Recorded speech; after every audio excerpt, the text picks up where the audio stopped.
Okay, one thing I wanted to show you right quick on this thermostat is that real quick you can see in here, so down here in the bottom left you've got the white wires and the black wires right here in terminals 13 and 14.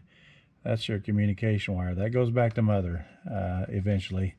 And if you remember before, I was telling you this thermostat has an address, and so all the communication goes through these wires right here and left. Right up here you can see there's a yellow wire in there which is in terminal number 3.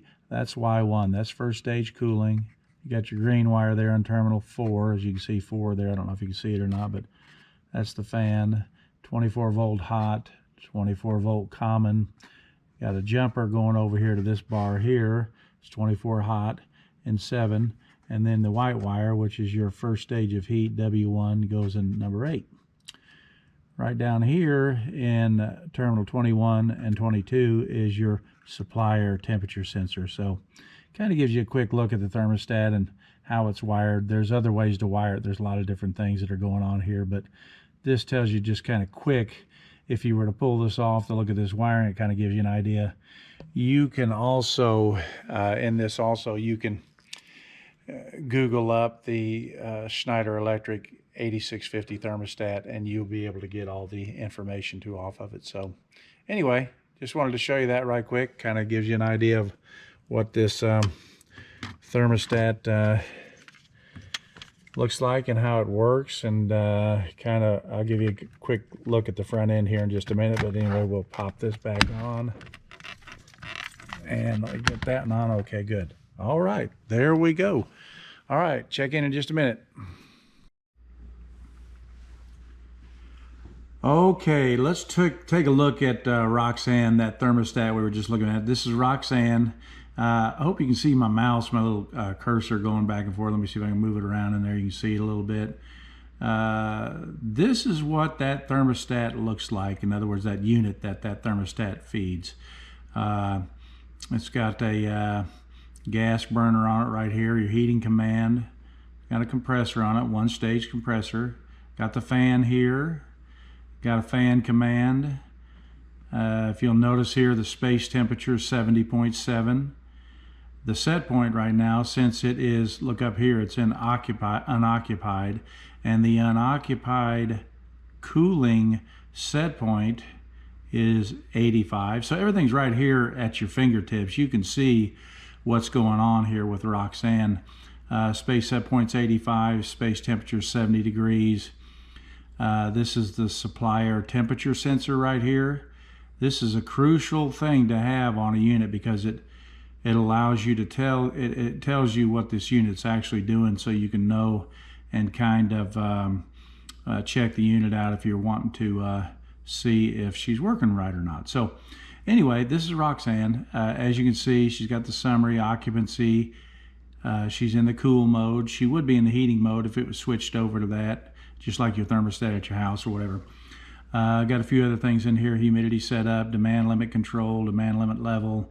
Those are some things for energy savings. But anyway, set points, you know, you got your cool set point here. Occupied cool 74, occupied heat 70, unoccupied cool 85, unoccupied heat 55. Down here's some alarms. Just if you'll see a little icon flashing right here, you're going to see that this room had a high temperature at one time, and so if you don't clear the alarm, it just keeps flashing. So anyway, the humidity in the library there is 39%, so nice and low. Everything's good on the books, so real nice. So let's take a look and see, before I get Roxanne to start talking to us and get her to start working, let's look and see where she lives. So if we go up here to the middle, you see where I've got my cursors coming up here to floor plan. I'm just going to click on floor plan, and this is where she lives, and she's actually right here.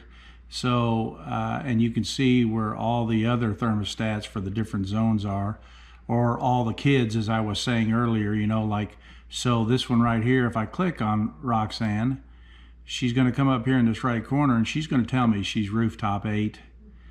she's unoccupied, set point, blah, blah, blah. If I want her to come up so I can actually communicate with her, I'll just click it again, and then we bring her back up again. So just to the same page that we were looking at earlier. So let's go back over here to the floor plan real quick, and let's see if we can see anybody else who's in here. So let me look right here. Okay, let's talk to Waylon for a minute. All right, Waylon. Waylon's rooftop 23. Look at him. Yeah, let's take a look at him real quick again. Rooftop 23. So here's Waylon. There's something a little different about Waylon. Waylon has 2 stages of heat, so it's got 2 stages of gas heat here. He only has 1 compressor, but that's okay. That's what he has, so no problem there. And then, of course, your summary and set point, same thing. So, and if we want to get back to where they all live again, we just hit floor plan. We come back down here, and maybe we want to go and see what Wanda's doing. So we'll come over here and hit Wanda. She's rooftop 17. Let's take a look at her again here and see what she's doing. Of course, she's unoccupied. Same things. 68 degrees where she's at in that room. So pretty neat, you know, just a bunch of neat stuff. And we're not going to go through everything, but I just wanted to give you an idea of what this actually looked at on the front end. So when I'm looking at this, I can look at this page as long as I have you know, internet connection and Wi-Fi to be able to get in. I can go in and look at this from anywhere. I could be setting in Waffle House in Tupelo, Mississippi. I could be in St. Joe, Missouri, anywhere, as long as I can pull this up.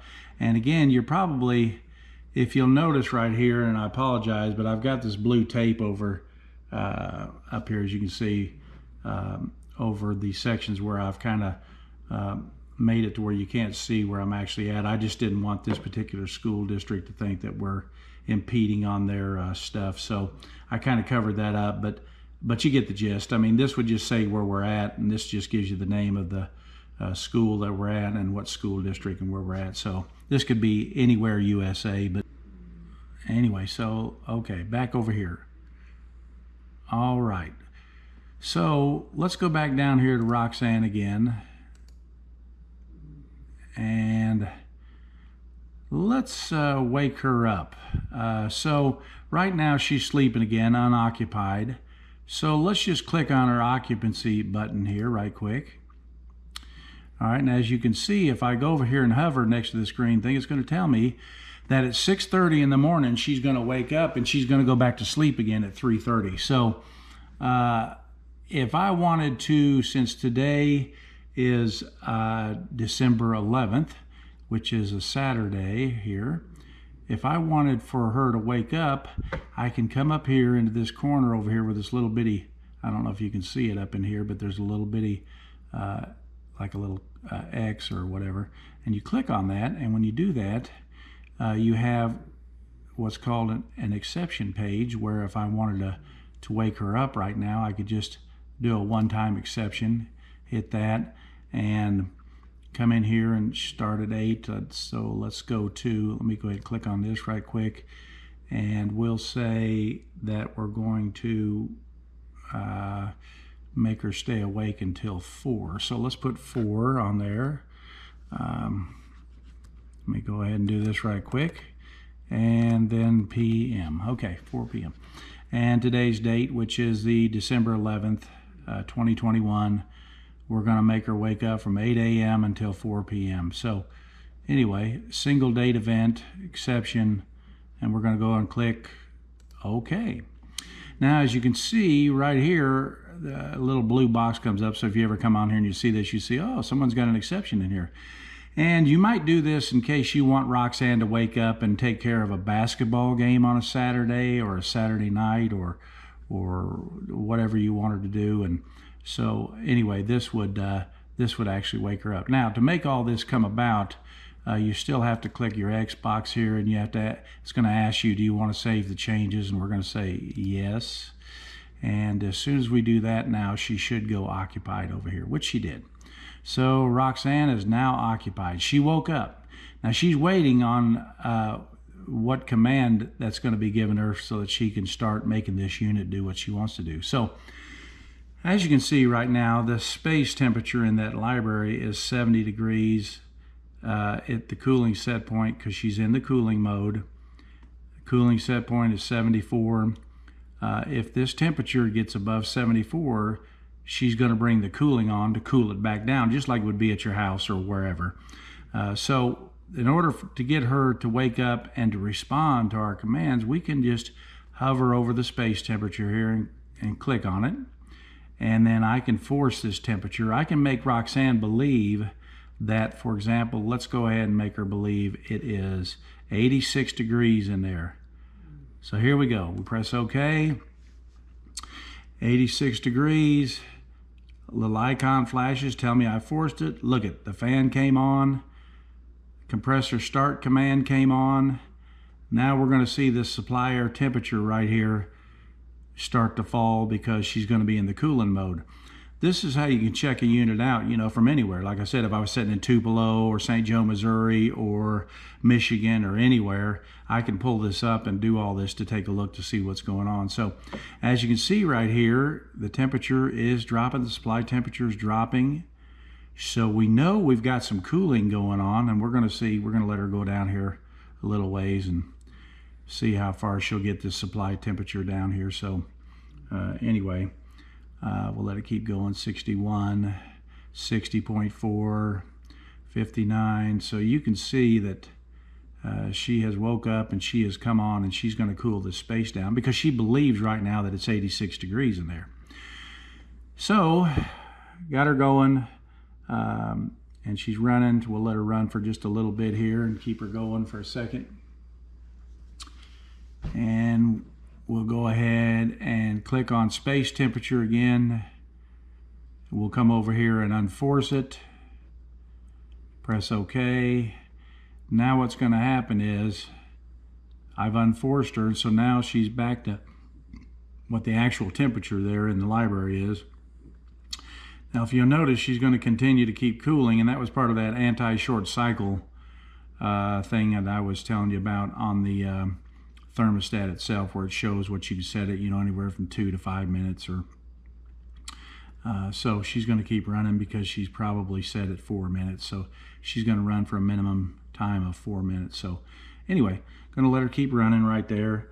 And that really is pretty much it. That kind of gives you an idea of what we're looking at. Now over here, you can there's actually some points here. This is all the points in the thermostat over here to the left, to where we can go in and change things and check things and change parameter and configurations. And this is all the configurations for this stat for Roxanne. So a lot of different things we can do, and for setup and just all kinds of stuff. So anyway, wanted to show you that. Hope this kind of gives you an idea of what we're looking at, and I'm hoping to be able to make a few more videos to go in more detail about a few different things that may interest you. So, but this kind of gives you an overview of everything, and this is Roxanne.